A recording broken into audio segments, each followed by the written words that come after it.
Data 2 Korrik, Jozueu, kapitulli 4.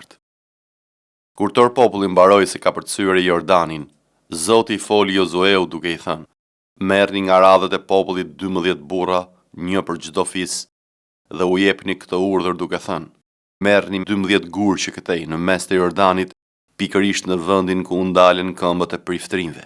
I merrni me vetëm ata në lumit dhe I vendosni në vendin ku do të strehoheni sonte.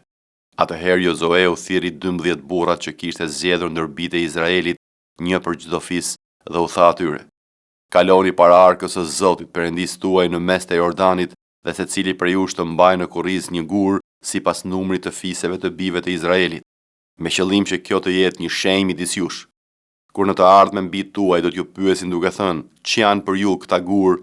Ju do t'u përgjigjeni kështu: Ujërat e Jordanit u ndan para arkës së beslidhjes së Zotit. Kur ajo kaloi Jordanin, ujërat e tij u ndan dhe këta gur do të jenë për bijtë e Izraelit një kujtim për jetë. Bijtë e Izraelit bën pikërisht ashtu siç I kishte urdhëruar Jozueu. Morën 12 gur në mes të Jordanit, ashtu siç e kishte porositur Zoti Jozueun në bazë të numrit të fiseve të Izraelit, dhe I morën me vetëm ata në lumit në vendin ku do të kalonin natën dhe I vendosën aty. Jozueu ngriti gjithashtu 12 gur në mes të Jordanit, në vendin ku ishin ndaluar këmbët e priftërinjve që mbanin arkën e beslidhjes, dhe aty kanë mbetur deri më sot. Priftërinjtë që mbanin arkën u ndalën në mes të Jordanit derisa u plotësua tërësisht ajo që I kishte urdhëruar Zoti Jozueut t'i thoshte popullit në bazë të gjitha atyre që Mojsiu I kishte urdhëruar Jozueut. Dhe populli u nxitua të kalojë lumin. Kur tër populli mbaroi së kaluari, arka e Zotit dhe priftërinjtë kaluan në prani të popullit. Bijtë e Rubenit, bijtë e Gadit dhe gjysma e fisit të Manasit kaluan të armatosur në kryet e bijve të Izraelit, ashtu siç u kishte thënë Mojsiu. Rreth 40.000 njerëz me veshje lufte kaluan para Zotit në fushat e Jerikos, gati për të luftuar. Po atë ditë, Zoti e bëri të madh Jozueun në sytë të tërë Izraelit dhe banorët e tij patën frikë nga ai, ashtu si patën frikë nga Mojsiu gjatë gjithë ditëve të jetës së tij. Pastaj Zoti I foli Jozueut dhe I tha: Urdhëro priftërinjtë që mbajnë arkën e dëshmisë të dalin nga Jordani. Atëherë Jozueu urdhëroi priftërinjtë duke u thënë: Dilni nga Jordani. Dhe ndodhi që kur priftërinjtë që mbanin arkën e beslidhjes së Zotit dolën nga Jordani dhe tabanet e këmbëve të tyre shkelën tokën e thatë, ujërat e Jordanit u kthyen në vendin e tyre dhe filluan të rrjedhin si më parë në lartësinë e brigjeve të tij. Populli doli nga Jordani ditën e 10 të muajit të parë dhe ngriti kampin e tij në Gilgal, në skajin lindor të Jerikos. Ata 12 gur që I kishin marrë nga Jordani, Jozueu I çoi në Gilgal.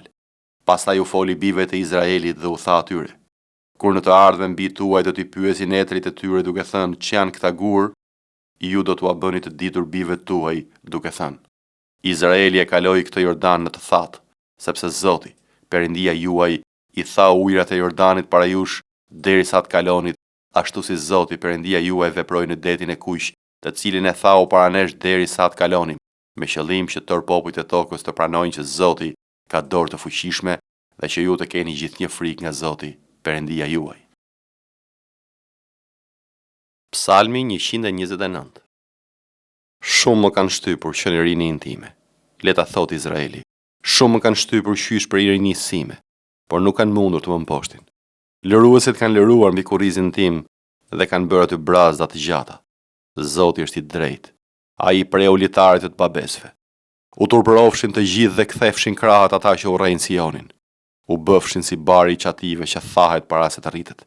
Nuk janë mbush dorën korcit, as krahët atyre që lidhin duajt, dhe kalimtarët mos thënqin: Bekimi I Zotit qof mbi ju. Ne ju bekojmë në emër të Zotit. Psalmi 130. Nga vendet të thella unë do këllthas ty, o Zot. O Zot, dëgjoj klithmën time. Veshët e tu dëgjofshin me vëmendje zërin e lutjeve të mia. Në rast se ti do të më merrje parasysh fajet, o Zot, kush mund të rezistonte, o Zot? Por te ti ka falje, me qëllim që të kenë frikë prej teje.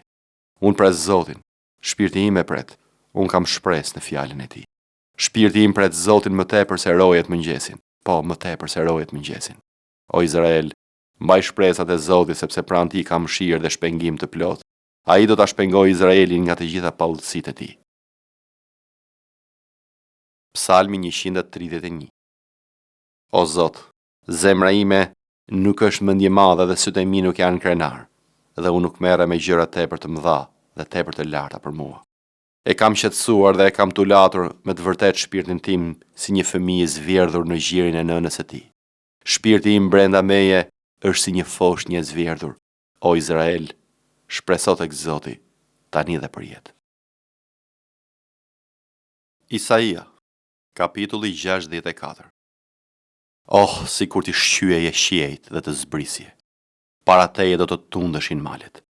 Ashtu si zjarri djeg deg të thata, ashtu si zjarri e bën ujnë të vloj, zbrit për t'ua bërë të njohur emrin tënd kundërshtarëve të tu, dhe t'i bësh kombë të dridhen para teje. Kur bëre gjëra të tmerrshme që nuk i prisnim, ti zbrit edhe malet të tundë në pranin tënde. Nga kohët e lashta askush nuk kishte dëgjuar kurrë, asnjë vesh nuk kishte dëgjuar dhe asnjë sy nuk kishte parë ndonjë perëndi tjetër veç teje që vepron për atë që ka shpresë tek ai. Ti del para atij që kënaqet në zbatimin e drejtësisë dhe kujtohet për ty në rrugët e tua. Ja, ti je zemëruar sepse ne kemi mëkatuar, në këtë kemi vazhduar gjatë dhe kemi nevojë të shpëtohemi. Jemi të gjithë si një gjë e papastër dhe të gjitha veprat tona të drejtësisë janë si një rrobë e ndotur. Po fishkemi të gjithë si një gjethe dhe paullësitë tona na çojnë larg si era. Nuk ka më njeri që të therrasë emrin tënd, që të lëviz për të kapur pas teje, sepse ti na e ke fshehur fytyrën tënde dhe na lë të tretemi në pushtetin e paullësive tona.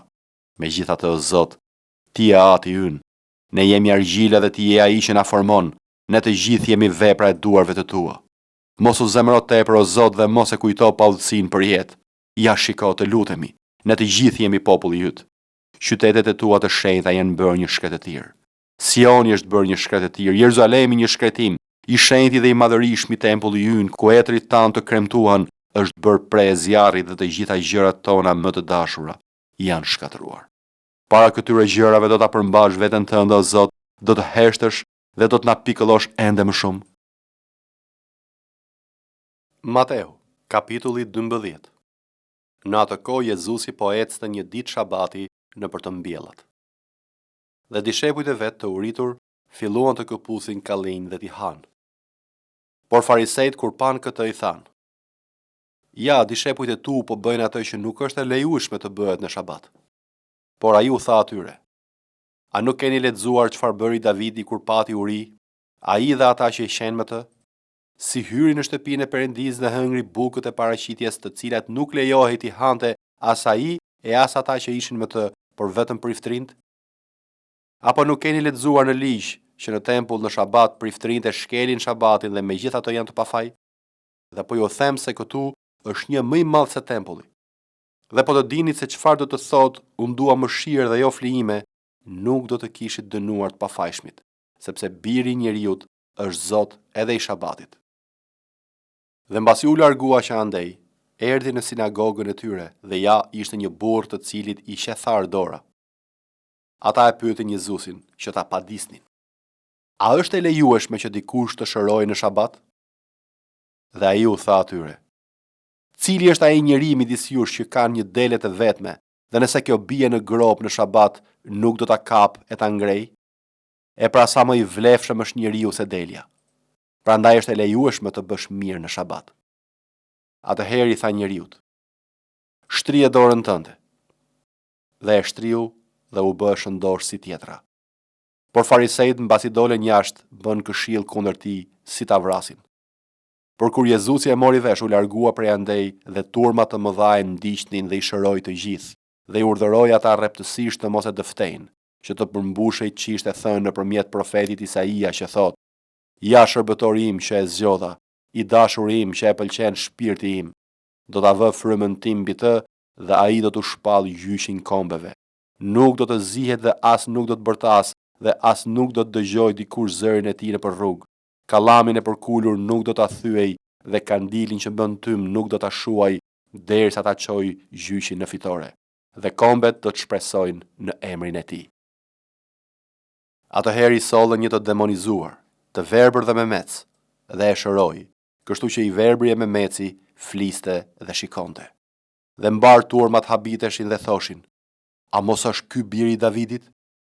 Por farisejt kur e dëgjuan thanë: Ky nuk i dobon demonet veç me anë të Belzebubit, kreu të demonëve. Dhe Jezusi, duke njohur mendimet e tyre, u tha: çdo mbretëri që përçahet në vetvete shkretohet, dhe çdo qytet ose shtëpi që përçahet në vetvete nuk qëndron. Atëherë nëse Satani do bon Satanin, është përçarë në vetvete. Si mund pra të qëndrojë mbretëria e tij?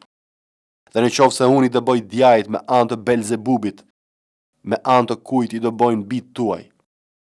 Prandaj ata do të jenë gjykatësit tuaj. Por nëse unë i do bëj djajt me anë të frymës së Perëndis, atëherë mbretëria e Perëndis ka ardhur në mes tuaj. Ose si mund të hyjë dikush në shtëpinë e të fortit dhe t'i grabis plaçkat e tij, po të mos e ketë lidhur më parë të fortin? Dhe atëherë do t'ja grabis shtëpinë. Kush nuk është me mua është kundër meje, dhe kush nuk mbledh me mua shka për derdh. Prandaj po ju them, çdo mëkat dhe blasfemi do t'u falet njerëzve, por blasfemia kundër frymës nuk do t'u falet njerëzve. Dhe atij që thot fjalë kundër birit të njeriu do t'i falet, por atij që flet kundër frymës së shenjtë nuk do t'i falet as në këtë botë, as në ato të ardhme. Ose bëjeni të mirë pemën dhe fryti i saj do t'jeti mirë, ose bëjeni të keqe pemën dhe fryti i saj do t'jeti keq, sepse pema njihet nga fryti. O pjell në përkash, si mund të flisni mirë kur jeni të ligj, sepse çka zemra qet goja. Njeriu i mirë nga thesari i mirë i zemrës nxjerr gjëra të mira, por njeriu i lig nxjerr gjëra të liga nga thesari i tij lig. Por po ju them se ditën e gjyqit njerëzit do të japin llogari për çdo fjalë të kotë që kanë thënë, sepse në bazë të fjalëve të tua do të drejtësohesh dhe në bazë të fjalëve të tua do të dënohesh. Atëherë disa skribë dhe farisej u kthyen duke thënë: Mësues, duam të shohim një shenjë prej teje. Por ai duke u përgjigjur u tha atyre: Një brez i mbrapsht dhe kuror shkelës kërkon shenjë, por shenjë nuk do t'i jepet përveç shenjës së profetit Jona. Sepse ashtu si Jona ishte 3 ditë e 3 net në barkun e peshkut të madh, kështu biri i njeriu do të jetë 3 ditë dhe 3 net në zemër të tokës. Burra në Niveas do të ringjallen në gjyqin bashkë me këtë brez dhe do ta dënojnë, sepse u penduan me predikimin e Jonas, dhe ja, këtu është një më i madh se Jona. Mbretëresha e Jugut do të ringjallet në gjyq bashkë me këtë brez dhe do ta dënojë, sepse erdhi nga skajet më të largëta të tokës për të dëgjuar urtësinë e Salomonit, dhe ja, këtu është një më i madh se Salomoni. Por fryma e ndyrë, kur ka dal nga njeriu, shkon nëpër vende të thata duke kërkuar prehje, edhe nuk e gjen. Atëherë thot: do të kthehem në shtëpinë time nga kam dal, dhe kur vjen e gjen të zbrazët, të pastruar dhe të zbukuruar, atëherë shkon e merr me vete 7 frymra të tjera më të liga se ai vet, të cilët hyjnë dhe banojnë aty. Kështu gjendja e fundit e këtij njeriu bëhet më e keqe nga e mëparshmja. Kështu do t'i ndodh edhe këtij brezit të mbrapsht. Ndërsa ai vazhdonte të fliste turmave, ja nëna dhe vëllezërit e tij po rrinin jashtë dhe kërkonin të flisnin me të. Por dikush i tha: Ja nëna jote dhe vëllezërit e tu janë jashtë dhe kërkojnë të flasin me ty. Por ai duke u përgjigjur i tha atij që i kishte thënë: Kush është nëna ime dhe kush janë vëllezërit e mi? E shtriu dorën e vet drejt dishepujve të vet dhe tha: Ja nëna ime dhe vëllezërit e mi, sepse kushdo që kryen vullnetin e Atit tim që është në qiej, ai më është vëlla dhe motër dhe nën.